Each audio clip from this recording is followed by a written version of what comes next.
Bonjour, bienvenue sur le podcast des parents curieux, un podcast proposé par Blédina pour accompagner les jeunes parents sur les grandes questions de bébé.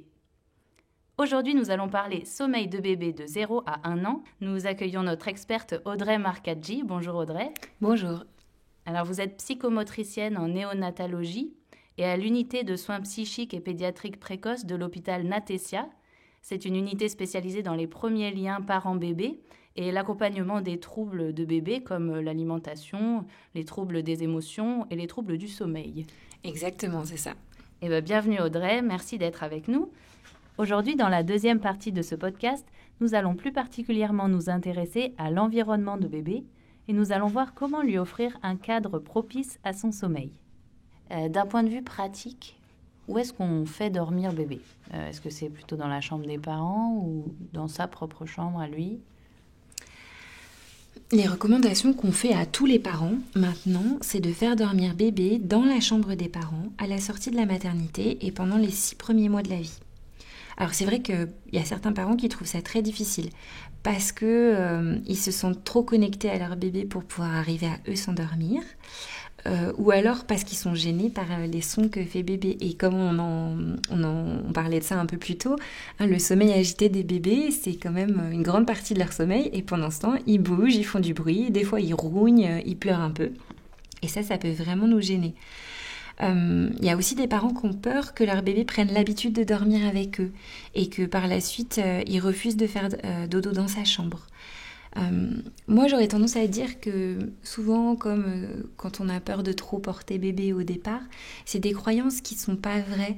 Parce qu'en fait, au contraire, plus un bébé est proche de ses parents au début de sa vie, plus il est rassuré, plus il pourra ensuite s'abandonner au sommeil tranquillement parce qu'il sera serein.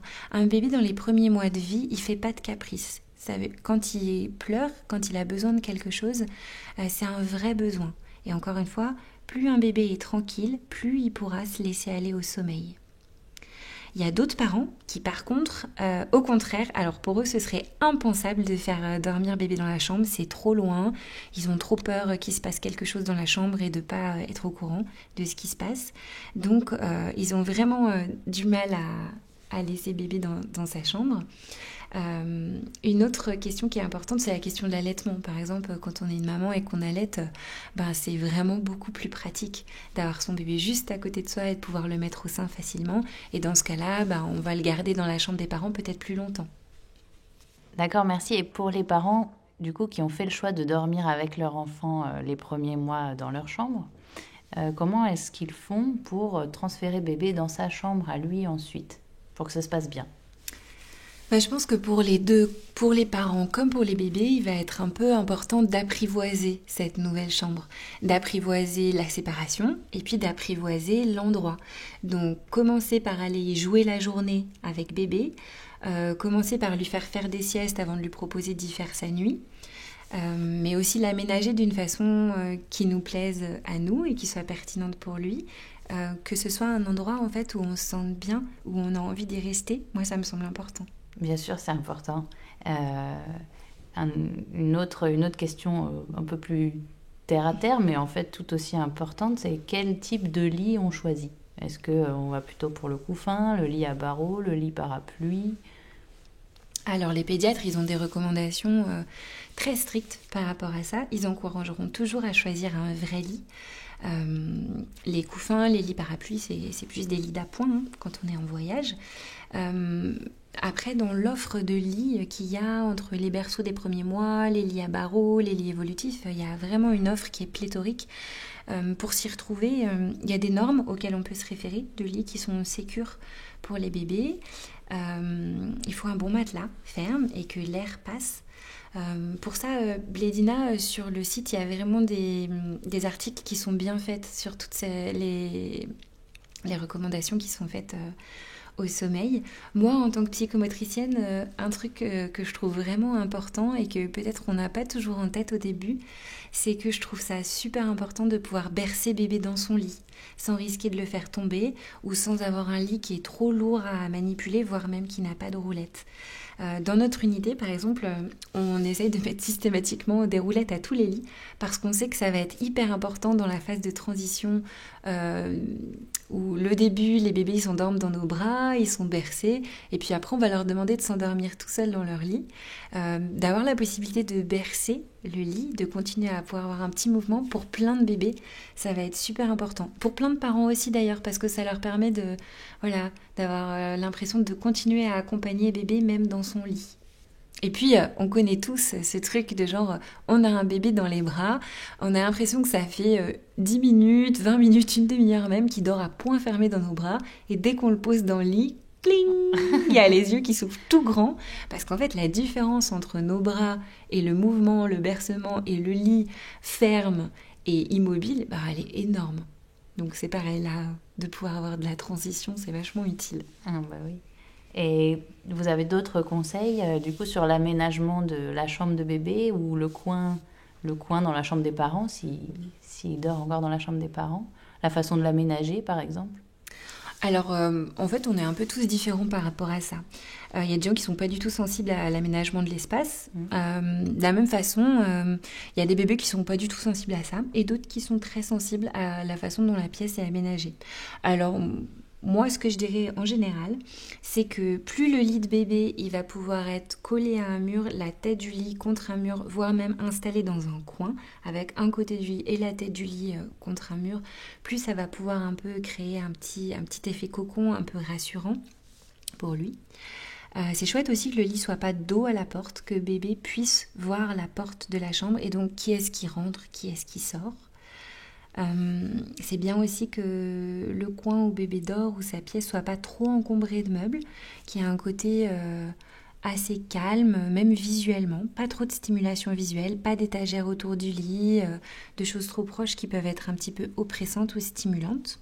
Même le mobile, par exemple, de bébé, c'est chouette qu'il soit pas juste au-dessus de sa tête, plutôt au-dessus du ventre, au-dessus des pieds, pour plein de raisons. Cette raison un peu de sensation d'oppression, de stimulation visuelle constante, mais aussi pour des raisons dont on parlera plus tard au niveau plutôt du tonus musculaire, du relâchement des muscles du cou.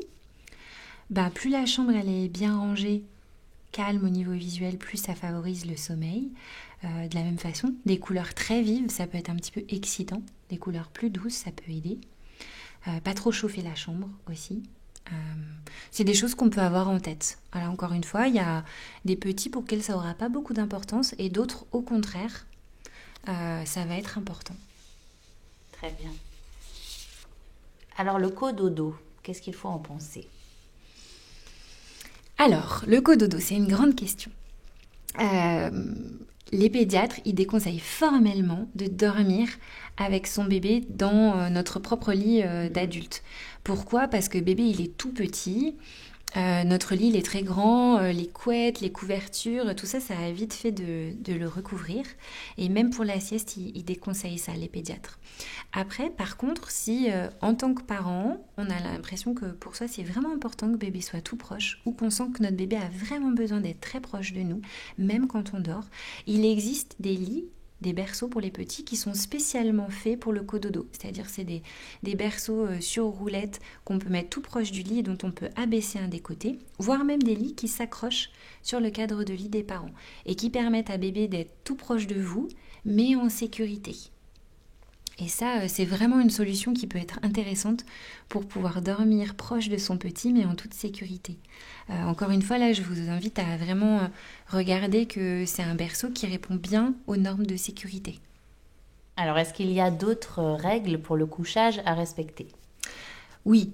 La règle d'or, c'est que bébé doit toujours dormir sur le dos jusqu'à ce qu'il soit capable de se retourner tout seul.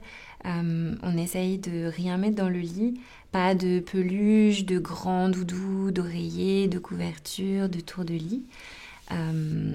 Bébé doit être couché dans une gigoteuse et pas bordé dans des couvertures. Et on fait attention à la température de la chambre. Pour ça, moi je vous invite vraiment à vous rapprocher de votre pédiatre qui a dû vous parler justement de ces conseils de couchage qui sont très liés à la prévention de la mort inattendue des nourrissons. Pour ce qui est du mobile, du doudou, de la tétine, la boîte à musique, on a plein de choix en tant que jeunes parents. Est-ce que vous avez des conseils ou des choses à privilégier ou d'autres moins ? En fait, j'ai envie de dire que c'est une question dont on va surtout reparler dans le podcast suivant. D'accord. Pour en dire un petit mot déjà, j'aurais plus envie de poser une question, c'est de vous poser une question à vous. Moi, je dirais qu'il faut faire la différence entre les objets qui sont là pour sécuriser bébé émotionnellement et les objets qui sont là plutôt pour créer un petit cocon sensoriel agréable qui favorise le lâcher-prise. Donc, qu'est-ce qui sert à quoi? Je vous invite à y réfléchir d'ici le deuxième podcast. Il est donc fortement recommandé de coucher bébé sur le dos, mais on parle de plus en plus de plagiocéphalie. Alors, est-ce que vous pouvez nous expliquer ce que c'est, nous en dire un petit peu plus? Bien sûr, surtout qu'en tant que psychomotricienne, je me sens toujours particulièrement impliquée et concernée par ces questions. Qu'est-ce que c'est une plagiocéphalie? C'est un aplatissement d'une zone à l'arrière ou sur les côtés du crâne. Les parents, souvent, ils vont le dire très simplement en disant j'ai l'impression que mon bébé a la tête plate derrière ou sur les côtés. En fait, c'est vrai qu'elle est accentuée par le fait que les bébés dorment à plat dos, mais elle est rarement juste créée par ça. Souvent, en fait, elle provient de tensions qui sont liées à des habitudes de bébé, des habitudes qui peuvent être anténatales. Dès la grossesse, en fait, c'est vrai que surtout en fin de grossesse, le bébé a plus beaucoup de place, donc parfois il est un petit peu coincé d'un côté ou de l'autre par le placenta, par le fait qu'il soit déjà en haut ou en bas. Très descendu ou pas. Pendant l'accouchement aussi, il y a pu avoir des tensions importantes au niveau des cervicales, surtout s'il y a eu des manœuvres d'extraction un peu sportives. Mais ça peut être aussi des habitudes qu'il a prises après, de regarder plus souvent d'un côté que de l'autre. Tout ce qui s'est passé en fait avant l'accouchement, pendant et après, va lui donner ses habitudes. Par exemple, il y a des petits, on va s'en rendre compte parce qu'on se rend compte qu'ils regardent toujours du même côté, toujours vers le côté du lit où est maman, ou vers la porte. Les habitudes aussi qu'il peut avoir pris, c'est d'être souvent dans le transat et de ne pas bouger assez, du coup de rester peut-être un peu figé, la tête dans l'axe, avec un aplatissement qui va être plutôt là vers l'arrière. D'accord. Et alors pourquoi est-ce qu'il faut y faire attention à cette plagiocéphalie? Parce qu'en fait, il s'agit quand même d'une déformation des os du crâne qui sont très souples chez le bébé et que contrairement à ce qu'on entend souvent, en fait, ça passe pas tout seul. Au contraire, on peut se dire que de façon tout simplement mécanique, plus un endroit du crâne est aplati, plus c'est confortable pour bébé d'être posé de ce côté-là. Et il n'aura pas très envie d'en changer facilement. Donc pour que bébé puisse garder une jolie tête ronde, il est vraiment important de surveiller ses habitudes. Comme je disais, comme c'est souvent des habitudes, est-ce qu'il met souvent la tête du même côté? Et un autre petit indicateur, c'est la petite tonsure qu'ont les bébés à l'arrière du crâne. Justement, ça leur enlève un peu des cheveux de dormir sur le dos à force de frotter leur tête. Si on se rend compte que cette petite tonsure, elle est latéralisée que d'un côté, ou que vraiment à l'arrière du crâne, ça nous donne une petite indication sur le fait que bébé il est peut-être trop souvent dans la même position parce que normalement la tonsure c'est plutôt une petite bande. D'accord. Parce que bébé va d'un côté, de l'autre côté, au centre et c'est assez souple. Et alors est-ce qu'il y a des choses à faire pour prévenir la plagiocéphalie? Oui. Comme je vous le disais déjà juste avant, c'est d'observer déjà son bébé, de vraiment repérer est-ce qu'il est trop souvent d'un côté ou de l'autre ou trop souvent tout le temps au centre, de surveiller la forme de son crâne, soit même de regarder et de tout de suite, dès qu'on repère qu'il n'a pas l'air souple de ce côté-là, qu'il a l'air un peu bloqué ou que sa tête se déforme, d'en parler tout de suite à son pédiatre, de ne pas attendre. Pour demander si est-ce qu'on peut aller consulter un kinésithérapeute pédiatrique ou aller voir un ostéopathe qui est spécialisé dans les bébés. Après, à la maison, il faut vraiment avoir en tête qu'un bébé, dès passer vraiment les toutes premières semaines où il est très petit et fragile et il a besoin d'être surtout dans vos bras et d'être percé, il peut très rapidement aller jouer au sol et c'est même pas il peut, mais c'est il doit. Il a vraiment besoin d'aller jouer sur un tapis assez ferme et assez grand.